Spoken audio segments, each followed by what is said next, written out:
mom of 5 children who once lived happily on a diet of stress and chaos and browsed Pinterest for inspirational meals. People looked up to me. I was the writer who encouraged people to stay strong in their faith. I was the friend who counseled and comforted. I was the life of the party, always making others laugh. I was super blogger, oldest child, and devoted wife. These breakdowns weren't supposed to happen to a woman like me. They happened to broken people and to people who didn't know the Lord. Pride precedes destruction. An arrogant spirit appears before a fall. Proverbs 16, verse 18, International Standard Version. At the urging of my pastor, my husband, and my friends, I went to see my family doctor. I tried to convince him that I could get through this without medication, that I wasn't that bad. And then after I finished trying to convince him I was doing better, I had to pause our conversation for another panic attack in his office. Score 2 for 2. My husband squeezed my left hand as my doctor, who was also a Christian, held my right hand. Even Jesus got weary, he comforted, and I sobbed. I was desperate for relief, yet ashamed at the same time. I could not handle another moment, another attack, or another thought. My decline was now exposed. No more have it all together, no more super mom, no more how do you do it all. Agoraphobia, the fear of leaving my home or being around a lot of people, was crowding in. I had lost 15 pounds. I couldn't take care of my family anymore. I trembled when I talked, I avoided people and declined invitations. Then it got worse. I started noticing myself hiding medications that were lying around. I wasn't hiding them from my children, I was hiding them from myself. I had this intense fear that if I got hit with despair, I might take them all, or maybe I would lose my mind during a panic attack and try to end my life.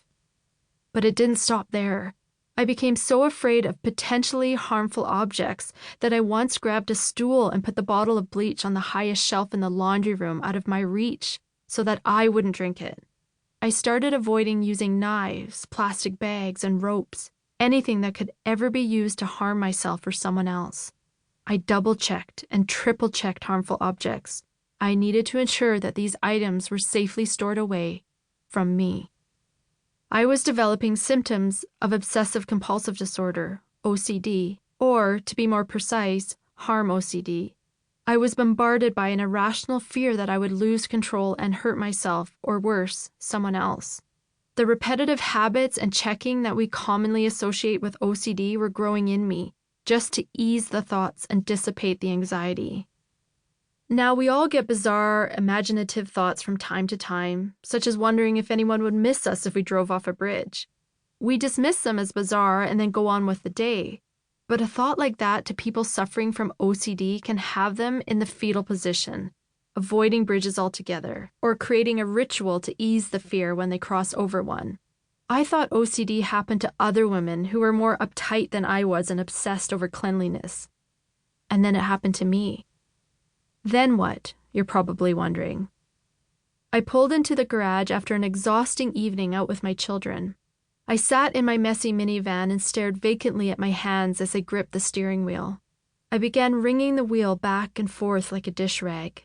A new intense thought was flooding my mind, a thought I had never had before. I'm just so tired. Let's just not do this anymore. I heard the sound of the garage door close behind me, and even though I had been trying to fight off harmful thoughts for quite some time, this was the first moment suicide became an option. I quickly unloaded the kids and ran into the house. I deeply understood in that moment that I was not just fighting for peace of mind anymore, I was fighting for my life. I was clammy and panicked. I did not want to be alone, but I also unquestionably did not want to share these thoughts with anyone else. Concerned by my frantic behavior, my husband asked, "Are you okay?" "I'm fine," I lied as I handed off the kids for bedtime. I hurried to my bedroom. How does God deal with suicide? Would I really go to hell? How would my family deal with it? Would I ever actually have the guts to do it? I locked my door, longing to leave these forceful thoughts on the other side of it, but they followed me to my bed. The place I always ran to when I was afraid. The place I had been spending most of my days. I grabbed my Bible and flung it open. I was desperate for God to jump out.